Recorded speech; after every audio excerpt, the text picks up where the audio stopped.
Now on CoastTV News. A second attempt for a tax increase in Indian River. How voters are feeling this time. Mid-Sussex EMS opting out or left out? Questions swirl over a county-wide fire company review. And there's going to be a bit of subtle sunshine in the works for the next few days. I'll explain what I mean by that coming up. This is CoastTV News at 5. People who live in the Indian River School District walking into polling places to cast their vote.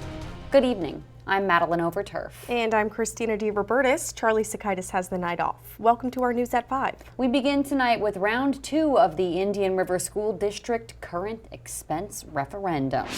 Indian River continues to seek $22.5 million in more money to cover what they say are rising operating costs and to maintain competitive salary packages.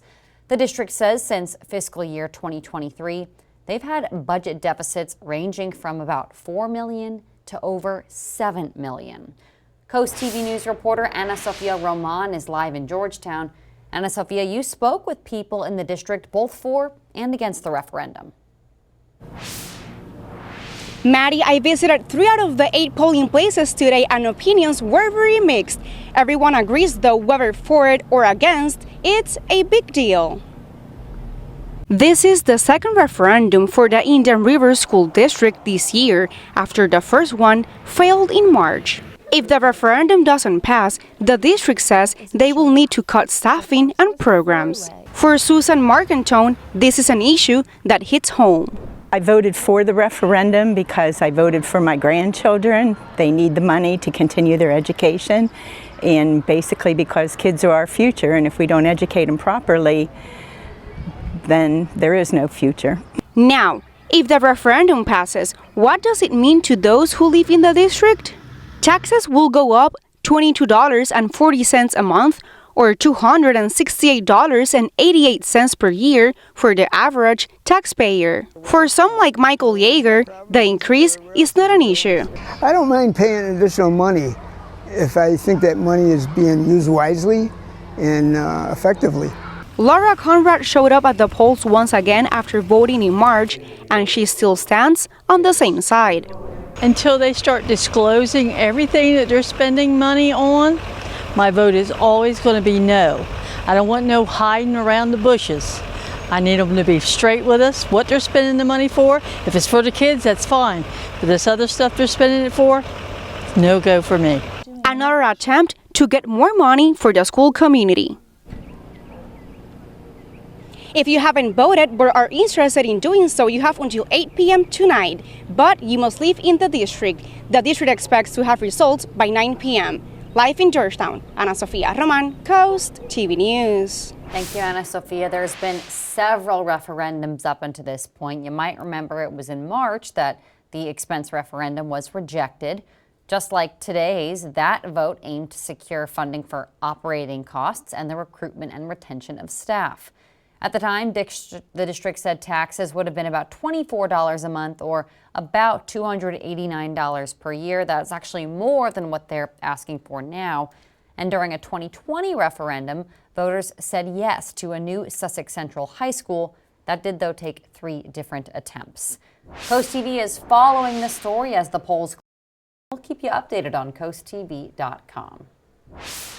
Well, we have more tonight on a recent in-depth financial report detailing how fire companies' funds are managed across Sussex County. Consultants who did the report said Mid-Sussex Rescue Squad, which serves ambulances to the Long Neck area, was the only department in the county who did not participate in the review. But Mid-Sussex tells CoastTV they would have taken part in the study had they known, and says, quote, "It wasn't a choice of not participating." End quote.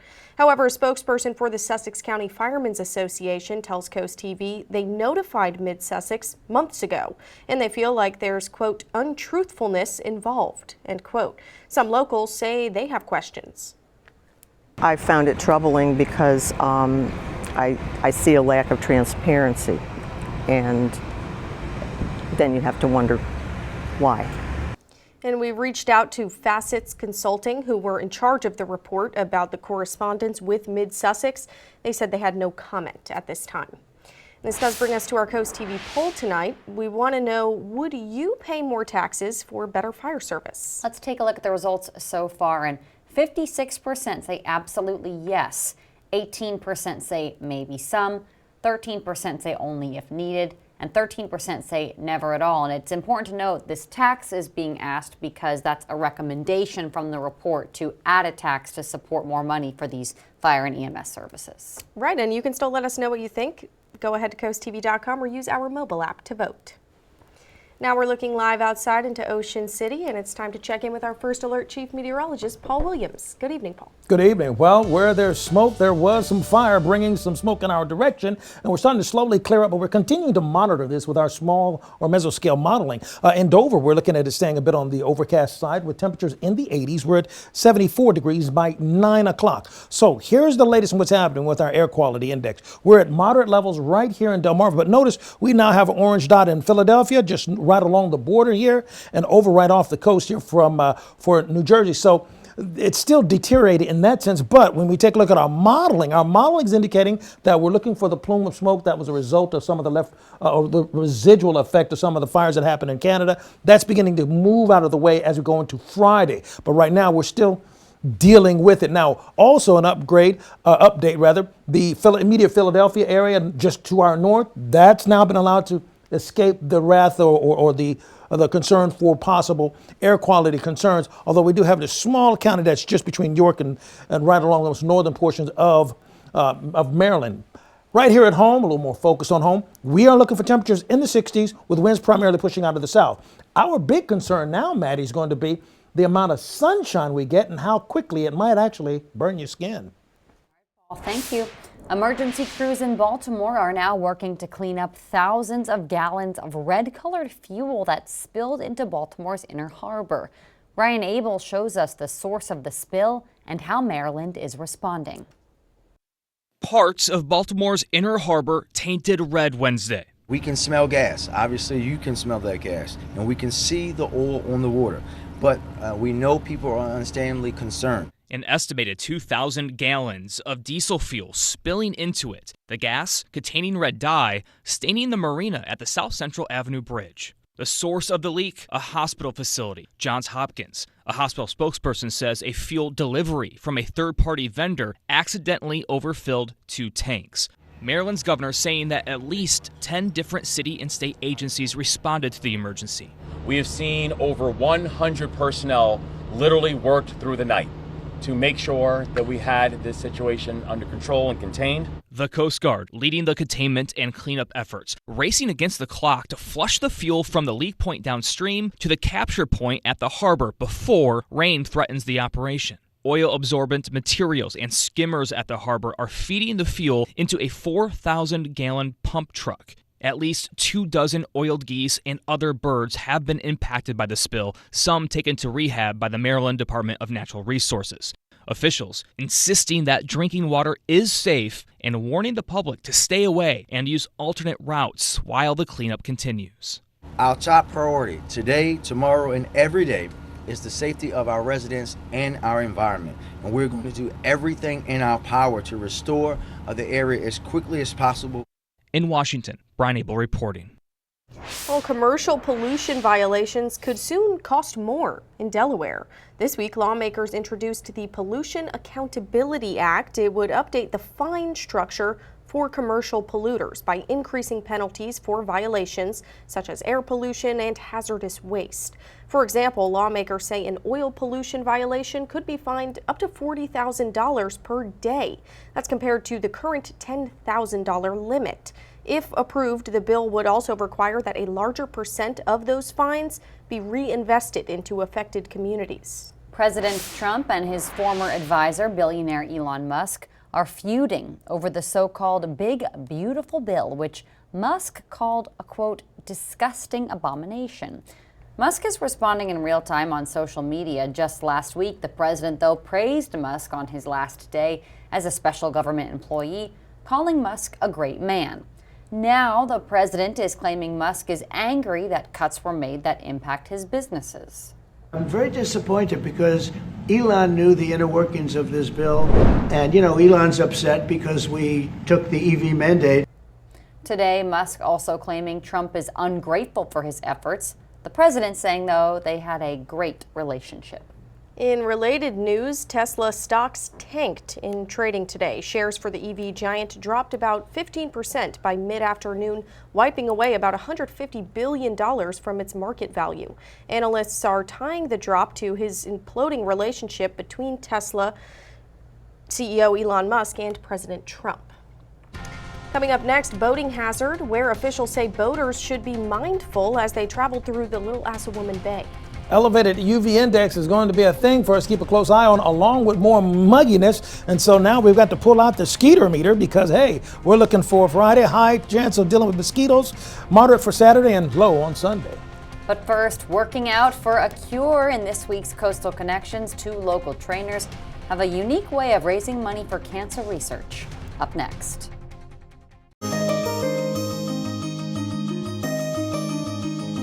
Cancer is a terrible disease. It impacts so many people, so many families, and it's why finding a cure is so important. But that takes money.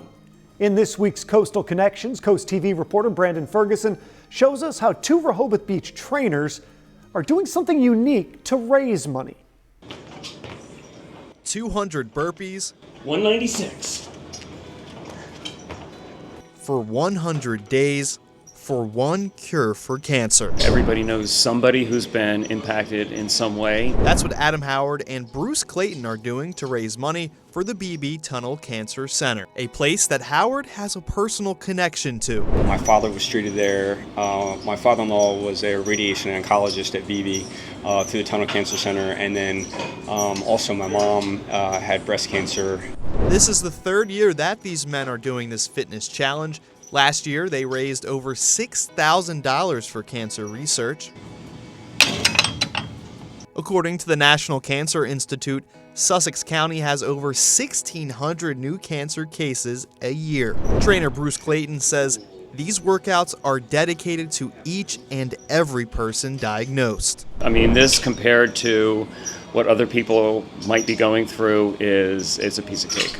Adam Howard says there's no better combination than working out for a cause. Bruce and I are passionate about and raising funds for the community is great. The community's done so much for us and we just want to give back. In all, Clayton and Howard will complete 20,000 burpees, and that feeling at the end makes it all worth it. When we bring a check over to the Tunnel Cancer Center, it makes us feel amazing, so those burpees aren't that bad.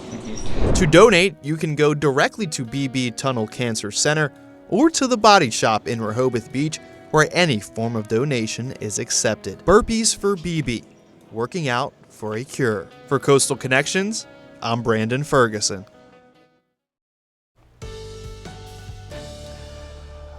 Well, we are bracing for a concern for too much sunshine. I know that seems kind of odd and off-brand, but there is such a thing as too much sunshine for an extended period of time if you're not properly prepared for it. So, yeah, it's time to start getting that sunblock action going, So, Tyndall Casual Furniture Camera, Laurel, 78 degrees, winds right now pushing out of the south. Right now, we have limited cloud cover across a good portion of the Delmarva Peninsula at this point. As we put things in motion, you'll see that we have some scattered showers to our south, but this is going to be moving more zonal or parallel to our immediate area, so we're not looking for this to swing in our direction anytime soon. Breaking down our expectation for tomorrow, starting off at 66 degrees in the morning time with the winds out of the north. Then they do a switcheroo as early as 8 o'clock out of the south and picking up a little momentum, but we'll still get a chance to ease our way into the 80s. By the way, speaking of the 80s, we warmed to 81 degrees for the high in Georgetown and just shy of 80 degrees. Places like Cambridge 79, Salisbury 79, Ocean City 79, Wallops Island, you got it, 79. We have at least one more day of, say, at least moderate concern for the UV index at a level of 9 for Friday, which is considered very high, right between the 8 and the 10 there. So it's a bona fide UV index high day. Now, we're going to drop Saturday, Sunday, Monday, Tuesday, but that's also when we're expecting a chance of rain to kick in with more cloud cover.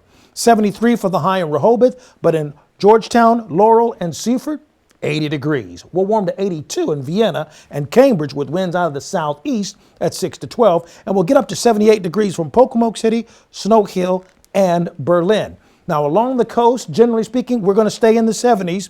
It's a little bit cooler along the coast and for the beaches more so than the inland areas, but that's the difference between, being closer to the water versus being a little bit farther inland. You see, here's our look at what we're expecting. We're looking at 60s start off Friday morning, and then Saturday we start off cloudy. Now here's where the rain comes in by 11 o'clock. Heavy showers in Milton, Ellendale, scattered light showers along the beaches, breaks up by lunchtime. Other locations, for example, in Seaford, Friday we warm to 80 degrees in Seaford, but as we go into Saturday, the cloud cover starts off in the early morning hours, and then we look for widespread heavier downpours where 13 as well as 16 cross over towards Ellendale and Seaford by just before lunchtime. Don't be surprised if it feels like Mother Nature is just dumping a whole lot of water on you pretty quickly. Now, with that rainfall expectation, let me go ahead and go give this to you real quick. Now, we started a new month, so we're already about a half an inch behind. We'll catch up with that over the weekend. But for the year, just for the record, we are 3 inches beyond the norm for this time of year. So, Chincoteague and Assateague, we're going to look for a little bit of fog Friday. Chance of rain developing for us going into Saturday, Sunday. As far as Ocean City is concerned, we're going to stay cloudy for the next few days with better chances of rain on Sunday. And then for Lewis and Rehoboth, we're looking for scattered showers on Saturday and Sunday. Finally, here's a look at your extended forecast.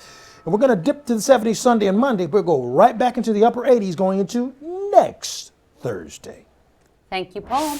You are looking at a sandbar in the Little Assawoman Bay. Fenwick Island Police warning boaters be mindful in that area in low tide. That's because sand has built up and there's only about 2 inches of water. Police say this is near Lighthouse Cove, north of the ditch and east of the main channel. Here's what's coming up tonight on the Delmarva Sports Network at 7:30. It's a new episode of Into the Trenches, followed by a replay of the field hockey matchup between Del Mar and Cape. Into the Trenches airs again at 10, and at 10:30, the final score.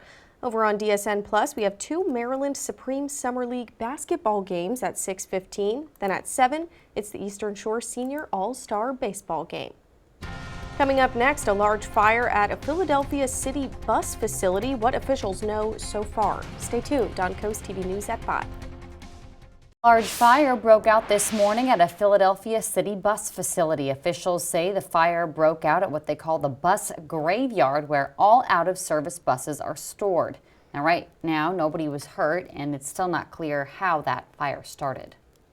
Newly revealed diary entries give insight into suspect Luigi Mangione's state of mind leading up to the deadly December shooting of United Healthcare CEO Brian Thompson. Police recovered a red notebook at the time of his arrest, and state prosecutors say writings uncover Mangione's frustrations with the health insurance industry and his plans to carry out the attack. Mangione's entries also shed light on how he expected to gain widespread support. The FAA announced technology issues at Newark Airport will be fixed by October. In recent weeks, the New Jersey airport has experienced 4 air traffic control system outages.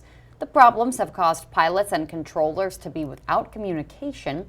The DOT is also planning to build a new air traffic control system at Newark's airport. And now here's a live look outside into Dover. We'll have one more check on the forecast after the break. Coming up new on CoastTV News at 6, scam alert. Georgetown police are urging people to remain vigilant as scammers pose as officers. That story and more new at 6. Did you know each Friday we can cheer you up with our Feel Good Friday newsletter? I promise it's full of features, cool things to do, and more. You can sign up right now on coasttv.com/signup. I keep forgetting. I got to remember to scan that because I need that for the weekend myself. It's really handy. You're missing out on all the fun. That's all I'm saying. So Ocean City, dry tech. We're at Ocean City at 66. We'll stay in the 60s with scattered cloud cover in place for us. We don't have any problems as far as any kind of precipitation at this point. By the way, umbrella giveaway winner is Linda Thrall of Rehoboth Beach. Congratulations, courtesy of Paul Davis Restoration Home Remodeling. We've already updated our line like we do all the time, 24 hours a day. Your forecast is just a call away, sponsored by the law offices of Brockstedt, Mandalis, and Federico. And finally, here's a look at your exclusive 10-day forecast. We're going to be okay for Friday, but then Saturday and Sunday, we're looking for possibly 2 days in a row of, at the very least, cloudy skies and scattered showers kicking in, particularly Saturday just before lunchtime. All right, Paul, thank you, and thanks for joining us here for Coast TV News at 5. For more news and local weather, you can download our Coast TV News app. Inside Edition is up next. And we'll see you later tonight for Coast TV News at 6. Have a great evening.